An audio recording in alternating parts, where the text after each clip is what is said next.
Bismillahirrahmanirrahim. Assalamualaikum warahmatullahi wabarakatuh. Hai teman-teman yang ada di Sulawesi. Apa kabar hari ini? Mudah-mudahan sehat dan bahagia senantiasa. Salam hormat saya tadi buat narasumber pertama ya, Kak Diana. Wah, udah teman-teman udah dapat banget ilmunya dari ahlinya, dari praktisinya langsung gitu ya. Saya juga jadi punya idola baru nih. Salam hormat ya Kak Diana. Juga ke Pak Ervan gitu ya, yang nanti bakalan jadi narasumber ketiga. Yuk kita langsung lanjut aja, kita kenalan. Next lagi, mohon izin teman-teman kenalin nih, nama aku Asri Dwi Andriani dan teman-teman bisa panggil saya Asri. Betul, tadi sudah disinggung sedikit ya, aktivitas sehari-harinya ngajar dengan tugas tambahan sebagai dekan di Fakultas Ilmu Komunikasi Universitas Putra Indonesia di Cianjur, Jawa Barat. Kemudian juga aktif sebagai Media and Campaign Director di Next Generation Indonesia. Ini tuh NGO di bidang literasi media digital yang fokus atau concern pada peratingan video game, dan juga pernah jadi narasumber Makin Cakap Digital tahun lalu. Yuk, bagi teman-teman yang pengen temenan nih gitu ya, boleh ke Instagram @astrialbasri. Next lagi, tadi sebetulnya sudah diceritain ya sama Kak Diana kalau misalkan kita itu gitu ya, pada saat ini tuh jumlah pengguna internet di Indonesia kan besar ya, hampir 73,7% naik tiap tahunnya gitu ya, dengan durasi yang juga cukup tinggi teman-teman ya, 8-13 jam sehari, hampir sepertiga kehidupan manusia pemuda di Indonesia tuh dihabiskan dengan memakai internet gitu ya, atau gadget gitu. Next lagi, nah maka dari itu untuk meningkatkan indeks literasi media digital, tadi udah dijelasin bahwa yuk sama-sama kita jadi netizen yang asik, yang cakap digital, biar indeks literasi media digital di Indonesia tuh naik. Tadi udah dijelasin sama Pak Menteri, kita ada di poin 3,49, ada di angka sedang. Nah, mudah-mudahan dengan ikut seminar kali ini teman-teman bisa ini nih, bisa apa ya, bisa ngebantu upaya pemerintah untuk meningkatkan literasi media digital. Yuk lanjut aja, sebetulnya next lagi ngelanjutin nih materi dari Kak Diana tadi. Yuk sama-sama, kan tadi 8-13 jam ya sehari pola konsumsi internet di Indonesia itu. Yuk, daripada apa sih pakai gadgetnya konsumtif gitu, daripada nonton doang, nonton drakor misalkan, atau nonton YouTube doang, dengerin podcast doang, yuk kita jadi produktif. Caranya gimana? Next lagi, caranya tentu saja dengan tadi berjualan online. Jualannya di mana? Nah, tadi kan sudah dijelasin gitu ya, tren apa aja sih gitu ya, tentang kuliner yang ada di media digital gitu. Nah, sekarang aku pengen share. Sebenarnya ada banyak banget kan loka pasar atau pasar digital yang bisa kita akses untuk jualan. Nah, setidaknya teman-teman, ini adalah 5 toko atau marketplace yang paling banyak diakses gitu ya oleh orang-orang Indonesia. Nah, peringkat pertama ternyata ada Tokopedia, teman-teman. Jadi Tokopedia itu dikunjungi oleh 135 juta pengunjung per bulannya.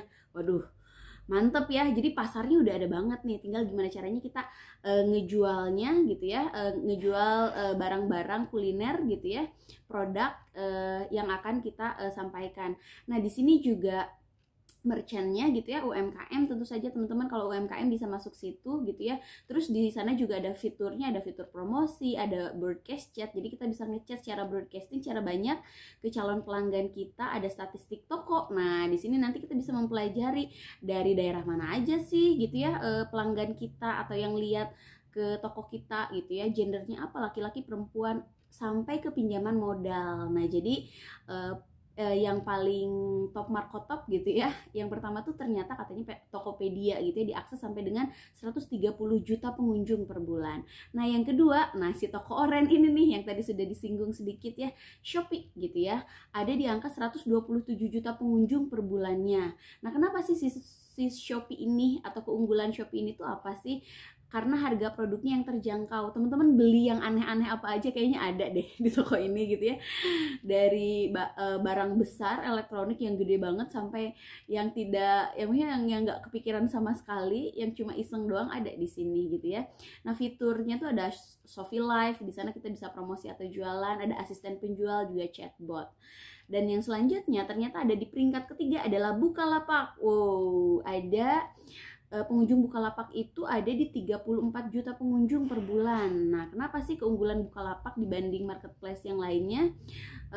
Keunggulannya adalah murah dan produknya beragam. Lalu fitur yang unggulan yang ada di Bukalapak itu ada inventaris barang dan pantau saingan. Nah, jadi cek toko sebelah gitu. Nah, kita bisa ngecek toko sebelah kalau pakai marketplace di Bukalapak, kalau jualan di sana gitu ya. Lalu selanjutnya ada Lazada dan Blibli. Nah, Lazada itu 30 pengunjung per bulan, 30 juta pengunjung per bulan, lalu Blibli 19 juta pengunjung per bulan. Nah, itu kalau misalkan kita mau jualan langsung. Nah, tapi sebagai pendatang baru gitu ya, pendatang kuliner baru yang dimana saingannya udah banyak, mereka udah settle, udah keren, kita sebagai pendatang baru nih, kira-kira biar langsung laku gimana sih? Nah, caranya teman-teman dengan soft promotion gitu ya, dengan promosi yang punya soft selling gitu ya, dengan sellingnya tuh yang soft banget, yang nggak kelihatan jualan di mana, di media sosial. Next lagi. Nah, di sini teman-teman ada apa ya? Ada setidaknya Kementerian Komunikasi dan Informatika menitipkan nih, ada setidaknya 4 media sosial yang bisa kita jadikan media untuk promosi. Nah, di antaranya Facebook, Instagram, Twitter, dan YouTube sesuai dengan kelebihan dan kekurangan masing-masing. Nah, kalau misalkan YouTube, Facebook, kelebihannya wah penggunanya paling tinggi gitu ya, tapi kekurangannya penggunanya beragam gitu ya, nggak terlalu segmented. Nah, kalau Instagram kelebihannya memiliki fitur yang menarik gitu ya, ada gambar gitu ya, rata-rata kan gambar dengan caption, ada video pendek gitu, tapi kekurangannya jenis unggahannya terbatas di gambar dan foto aja. Begitupun dengan Twitter. Twitter itu kelebihannya mendistribusikan informasi dengan cepat dan ringkas gitu ya, karena biasanya status di di tulisan aja, tapi kekurangannya karakter hurufnya dibatasi. Begitupun dengan YouTube, menyajikan informasi berupa video dengan durasi yang tak terbatas, mau sejam mau 2 jam bisa, tapi kekurangannya konten videonya terlalu beragam serta suka ada pop up iklan. Nah, pas kita lagi seru-serunya nonton suka ada iklan, kan para YouTuber dapat cuannya dari situ. Nah, jadi sebetulnya si soft promo disesuaikan gitu dengan dengan keahlian atau segmentasi pasar yang akan kita jangkau, teman-teman. Next lagi mohon izin. Nah, kita bakalan bakalan kenalan sama Kotler gitu ya. Dia tuh yang merekomendasikan marketing mix atau bauran pemasaran, katanya ada di 7P bagi teman-teman yang pengen mulai nih berwirausaha digital dengan menjual kuliner secara online. Mulainya dari mana? Dari P yang pertama, teman-teman, yakni produk gitu ya. Jadi, produk seperti apa sih yang ingin kita jual gitu. Nah, kita tuh harus punya USP katanya, teman-teman. USP itu apa sih? Unique Selling Proposition. Jadi kita tuh harus unik gitu. Apa sih yang ngebedain produk kita dibanding produk yang lain gitu. Misalkan ya kayak tadi udah ini banget ya sama Mbak Diana tuh punya keunikan tersendiri gitu ya dari produk jualan yang dia share di di media sosial atau misalkan di digital gitu. Contoh misalkan ya, kalau di Jawa Barat tuh terkenal seblak nih ya teman-teman. Jajanan ini ya, jajanan murah anak-anak kuliah, anak-anak SMA gitu ya, banyak banget tukang seblak di mana-mana gitu ya, makanan pedas. Nah, kita sebagai pendatang baru, kira-kira apa nih yang bisa kita jual, keunikan kita biar menarik calon perhatian pelanggan. Misalkan kita bikin inovasi baru dengan cara seblak topping mozzarella. Misalkan kan itu kan kalau seblak tuh makanan khas Sunda gitu ya, tapi ada inovasinya nih, mozzarellanya gitu ya pakai keju. Nah, itu bisa menarik perhatian. Dan selanjutnya teman-teman bisa optimalkan dengan personal branding gitu ya, personal branding di media sosial masing-masing. Jadi kita tuh pengen dikenal sebagai apa, itulah yang kita sajikan di konten-konten media sosial secara konsisten gitu. Contohnya kalau misalkan, jadi contohnya personal branding tuh gini teman-teman, kalau misalkan saya ngomongin Asyap gitu ya, yang teman-teman pikirin di otak teman-teman siapa sih? Misalkan Atta Halilintar, atau misalkan mari kita coba, misalkan ya, yang terlintas di pikiran teman-teman Siska Kol, misalkan mereka berdua itu setidaknya sudah bisa membangun personal branding mereka masing-masing sehingga ada di top of mind kepala kita. Jadi teman-teman yang pertama tuh harus punya produk yang unik dan lakukan personal branding gitu ya, posting video gitu ya atau foto di media sosial secara konsisten gitu ya, yang bisa menunjang penjualan produk teman-teman di marketplace. Yang kedua adalah price. Nah, ini juga penting banget, price itu adalah harga. Nah, jadi hal yang kedua yang harus kita lakukan kalau udah bikin produk, kita harus riset pasar nih, observasi atau apa ya, mengamati gitu ya. Kira-kira saingan kita dengan produk yang sejenis, mereka tuh jualan harga seblak berapa sih? Oh, ternyata ada yang 20.000, ada yang 15.000, ada yang 5.000. Nah, setelah itu tentukan positioning kita atau posisi kita. Kita mau ngebidik kelas yang mana nih?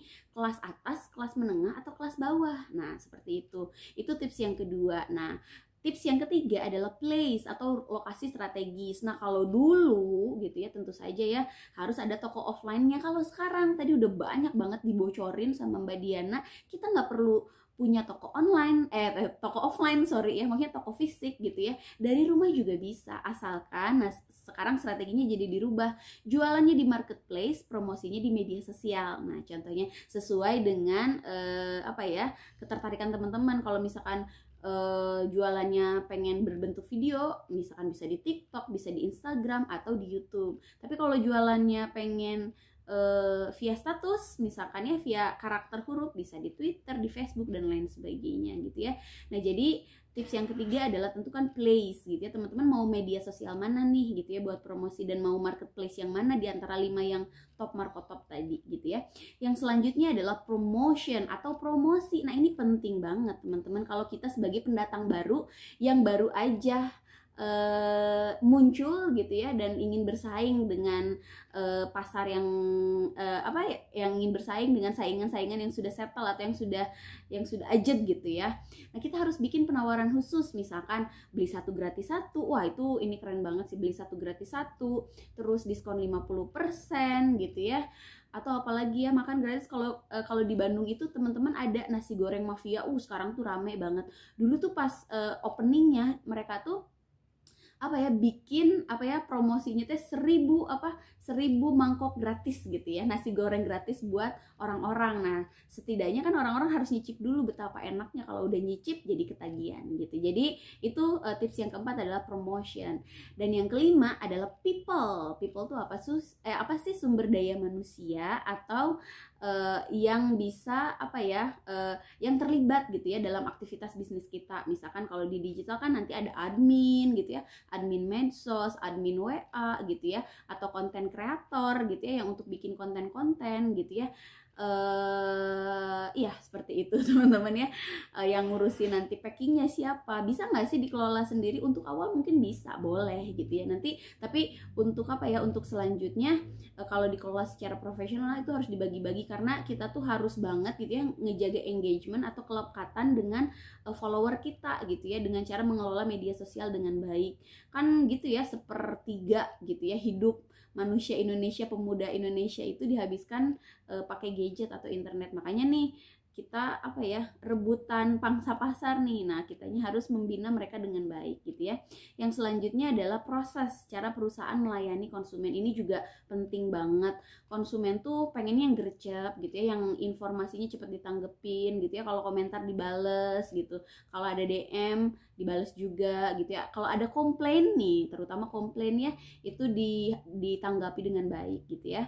Dan selanjutnya adalah physical evidence atau tampilan fisik dan packaging. Nah, itu tadi bener banget gitu ya kata Mbak Diana. Kalau misalkan jualan nasi goreng, kalau kertas minyak warna ini aja, warna apa, coklat aja kan kayaknya kurang menarik ya. Karena teman-teman 60% keputusan pembelian tuh berdasarkan ini teman-teman, packaging atau kemasan gitu. Jadi kalau orang yang belum tahu, biar bisa menikmati gitu ya betapa enaknya nasi goreng kita, buatan kita, misalkan kemasannya dulu harus menarik, karena 60% keputusan pembelian tuh dari packaging dan warna gitu ya, kemasan. Sip, itu tips dan trik dari marketing mixnya Kotler. Next lagi. Kasih punten, ya. 5 menit lagi. Oke, makasih banyak Kak Glenn. Nah, ini yang terakhir sih. Nanti mungkin bisa diperkuat sama narasumber kita yang ketiga yang bakalan ngejelasin tentang apa ya, keamanan digital. Nah, ini adalah daftar tautan penting buat jaga akun keamanan medsos kamu. Nah, teman-teman, sebenarnya setiap media sosial tuh sudah dilengkapi dengan keamanan sendiri-sendiri gitu ya. Jadi kalau misalkan akun kita kehack, misalkan kalau jualan pakai Instagram, nah bisa lapor Instagram, Facebook dan lain sebagainya. Ini dicatat ya, di screenshot juga boleh. Next lagi. Nih yang terakhir ya teman-teman, quote of the day. Kesimpulan dari hari ini, aku pengen nyadur kata-kata atau quote-nya dari Darwin, bahwa yang mampu bertahan hidup bukanlah mereka yang paling kuat, bukan mereka yang paling pintar, bukan, tapi adalah mereka yang paling responsif atau adaptif terhadap perubahan. Nah jadi teman-teman, kalau misalkan dulu orang-orang berjaya dengan punya toko besar di ruko-ruko pinggir jalan, sekarang enggak teman-teman. Kalau kita pengen bertahan di tengah kemajuan teknologi, kita harus beradaptasi dengan perkembangan zaman. Dengan cara apa? Berjualan di marketplace dan promosi di media sosial. Next lagi, terakhir nih teman-teman. Tadi juga sudah disampaikan ya sama Kak Diana, tapi saya tidak akan bosan gitu ya. Bagi teman-teman yang ingin mempelajari lebih lanjut mengenai kecakapan digital, yuk kita sama download banyak banget buku di sana gitu ya, yang berhubungan sama literasi media digital di www.literasidigital.id. Atau bagi teman-teman yang aktif di Instagram bisa follow @siberkreasi. Ya, sekian Kak Glenn, terima kasih banyak. Wassalamualaikum warahmatullahi wabarakatuh. Makasih banyak Kak Afri. Waduh, ini makin lengkap dan menarik. Soal keamanan ini paling penting. Jadi kalau misalkan di sosial media ini paling sering dikasih link-link yang kayaknya menggiurkan gitu ya. Waduh, jangan gampang percaya. Jangan stop. Klik. Nah, Ya.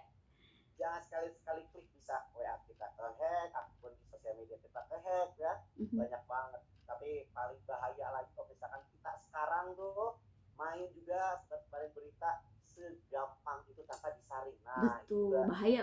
Jadi hati-hati lagi tuh. Kak Afri, hatur nuhun pisan. Hatur nuhun Kak Glenn. Oke, sekarang teman-teman peserta mungkin sudah menyimak